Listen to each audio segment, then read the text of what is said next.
na-miss mo dito? Yung first time namin mag-perform dito sa stage na yan. Oh. Stage na yan. First ever namin perform.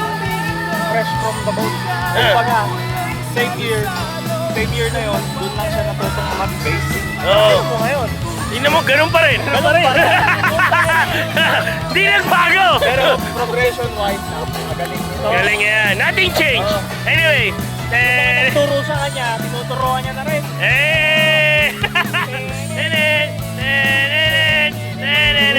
Congratulations, Cars! Big drop! Ay, isa pala to sa foundation ng Big Drop. by the way. Pundasyon, founder. Ang pinakamalit na pundasyon. Ako yung graba. Ito yung poste Graba. yun. Malalaki. Hey!